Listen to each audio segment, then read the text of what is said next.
J'ai tout juste fugué de chez moi. On va t'attraper! On va t'attraper! Et aujourd'hui, je vais vous raconter comment j'ai fait pour fuir mes parents complètement. On va t'attraper! J'étais dans ma chambre en train de jouer à GTA comme d'hab quand je me suis sauvagement fait tuer. Dans le jeu. Quand tout à coup, j'ai entendu un bruit qui venait de ma fenêtre. Tu viens jouer? Maman, est-ce que je peux sortir? Mon ami m'attend dehors. Est-ce que t'as fini tes devoirs, chérie? Ouais. Va chercher ton cahier de notes. Je crois qu'il est à l'école. Tu veux que j'aille le chercher moi-même? Non. Je vais y aller. Tiens, finalement, je l'ai trouvé dans mon sac. Super, Adam. Super. Un F. Un F. Un F?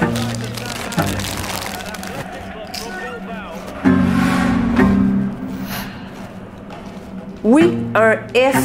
Notre fils est nul en maths, apparemment, et je pense savoir pourquoi. Pourquoi? Ben parce qu'il fait rien. Il fait juste jouer aux jeux vidéo puis traîner avec ses amis. On t'envoie pas à l'école pour rien. T'es privé de sortie, Adam. Va dans ta chambre étudier. Mais maman! Hey, écoute ce que dit ta mère, sinon tu sais ce qui va arriver.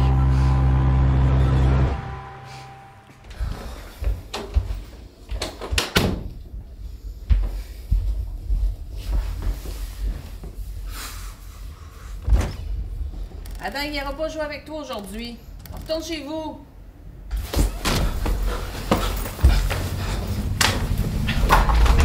Fais bien attention, toi.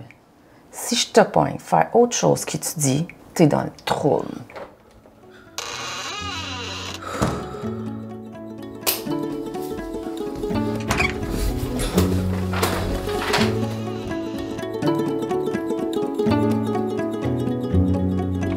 Faut que je trouve un moyen de sortir d'ici. Les devoirs, ça sert à rien dans la vraie vie. Puis en plus, c'est super chiant. C'est décidé. Je vais fuguer de chez moi. Je vais m'enfuir de cette maison de fous qui veulent m'obliger à gâcher ma vie. Pour ça, il me faut un plan. Une stratégie.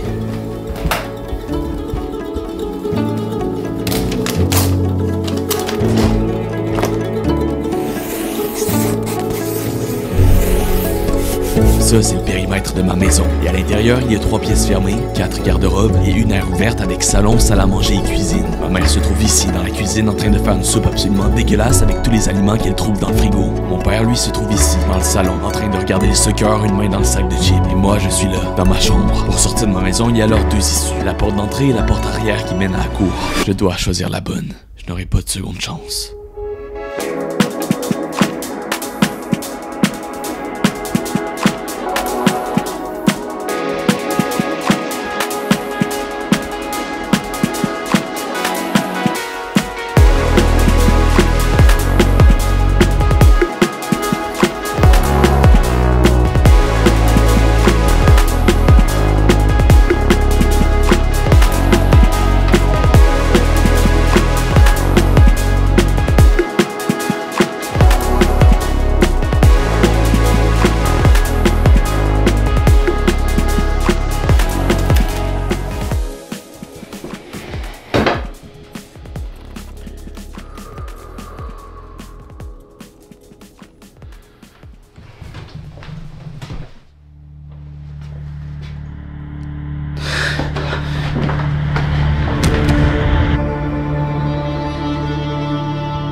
En analysant les habitudes de ma mère, j'ai calculé qu'elle venait me voir dans ma chambre toutes les 15 minutes en moyenne. Ça correspond à une fréquence de 4 passages par heure. Chaque passage me laissait alors une fenêtre de 15 minutes pour progresser dans mon plan d'évasion.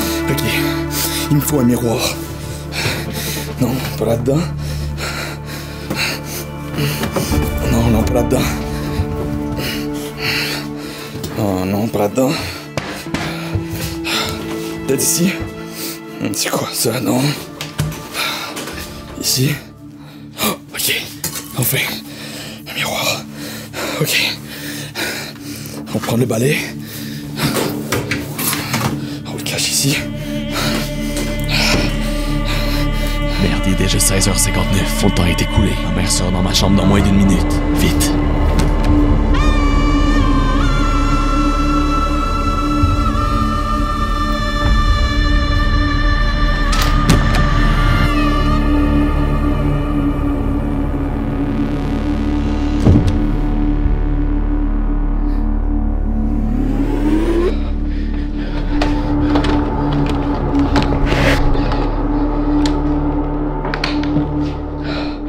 que je trouve la clé de la maison.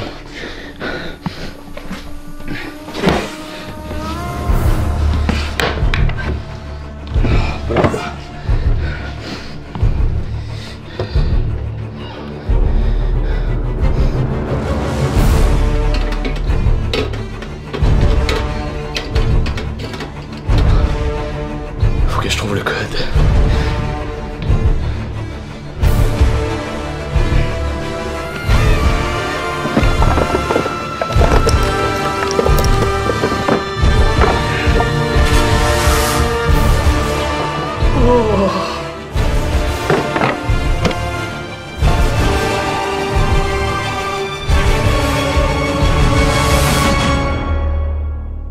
Mon père s'appelle Gennady. Son code doit pas être bien compliqué.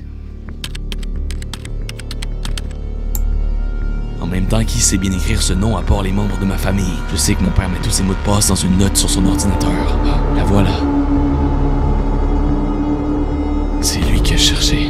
La racine carrée de x moins 1440 est égale à 40. Faut que je trouve la valeur du x. Qu'est-ce que ça pourrait bien donner?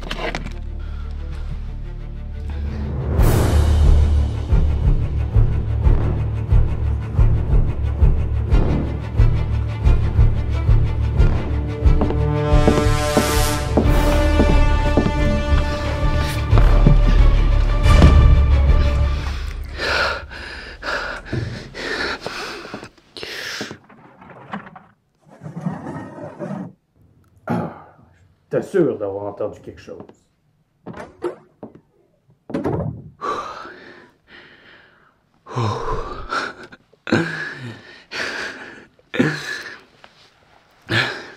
Merde, il me reste 2 minutes avant que ma mère vienne me voir dans ma chambre. Faut que je me dépêche.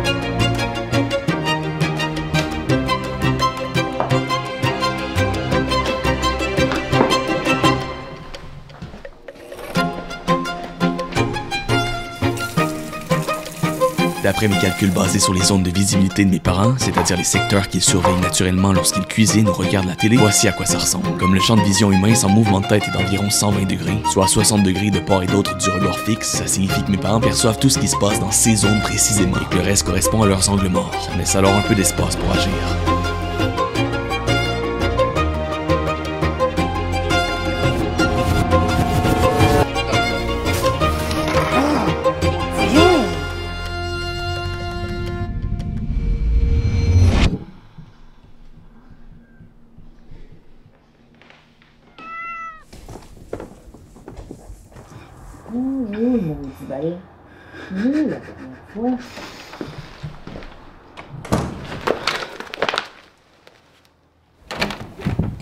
As-tu vu mon balai, toi?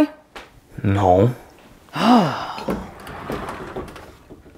Il est peut-être au grenier. Hey, étudie, toi.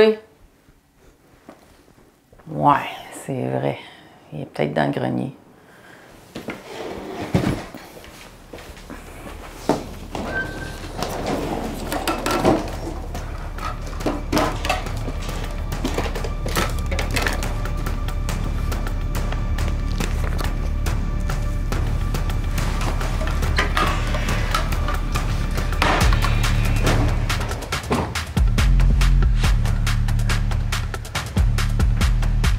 De moins. Maintenant, c'est le moment d'agir. Il n'y a pas de retour en arrière et mon temps est compté avant que mon père se rende compte de la disparition de ma mère.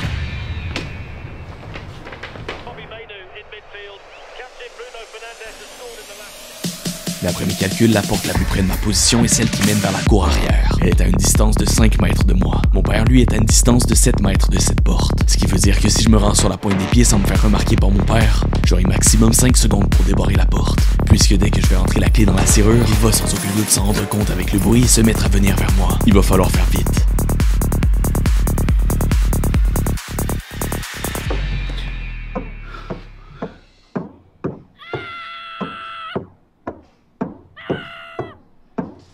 Oh, s'il vous plaît, maman. Arrête, arrête.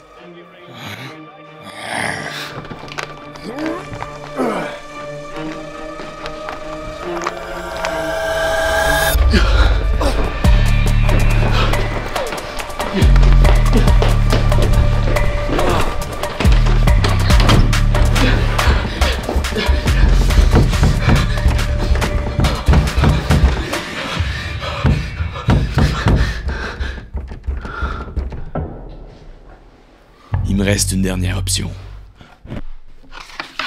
Sauter par la fenêtre. Mais pour ça, je dois être sûr de mon coup. Je dois être sûr que c'est sécuritaire et moins douloureux que de me faire frapper par la ceinture de mon père. Entre la fenêtre et le sol, il y a 3 mètres. Je dois calculer la vitesse de l'impact. Si la racine carrée de 2GH est égale à la vitesse de la chute libre, que G correspond à l'accélération gravitationnelle, soit 9,81 mètres sur une seconde exposant 2, et que le H, qui correspond à la hauteur, vaut 3 pour 3 mètres, ça voudrait dire que je dois toucher le sol à une vitesse de 7,7 mètres seconde. Donc en moins d'une demi-seconde, je serai par terre. Ensuite, la force subie à l'atterrissage se détermine avec la formule F est égale à mv sur delta T. La masse, le m, c'est alors mon poids, 68 kg. Et la vitesse, le v, c'est celle qu'on a trouvée plus tôt, environ 7,7. Et cette valeur, c'est le laps de temps estimé pour le moment de mon atterrissage, soit mon choc sur le sol, qui sera d'environ 0,2 secondes. La force subie à l'atterrissage sera alors d'environ 2684 newtons, ce qui correspond à une force presque 4 fois plus grande que celle de mon propre poids. Et si je saute, ce sont mes jambes qui devront encaisser cette force, qui équivaut à une pression d'environ 274 kg au moment de l'impact. Pendant quelques secondes, mon corps pèsera 274 kg. Je risque de me blesser instantanément si je saute. Moins que j'augmente le temps de décélération, si le temps que mon corps met pour passer du coup de l'impact à l'arrêt complet est allongé, ce sera moins dangereux. Mieux j'amortis le choc, plus le temps de décélération sera long, plus la force subie sera faible et moins la pression sera lourde pour mes jambes. Voilà ma solution.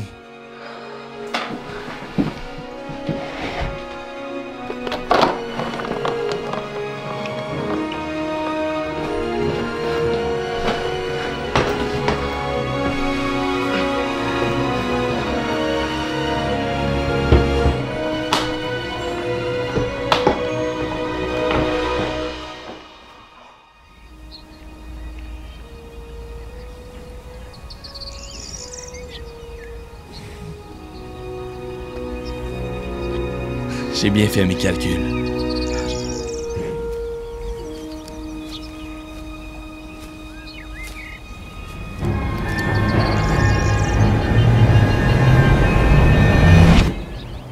Bravo, mon fils. T'as bien étudié. On est pas mal fiers de toi. Maintenant, tu peux aller t'amuser.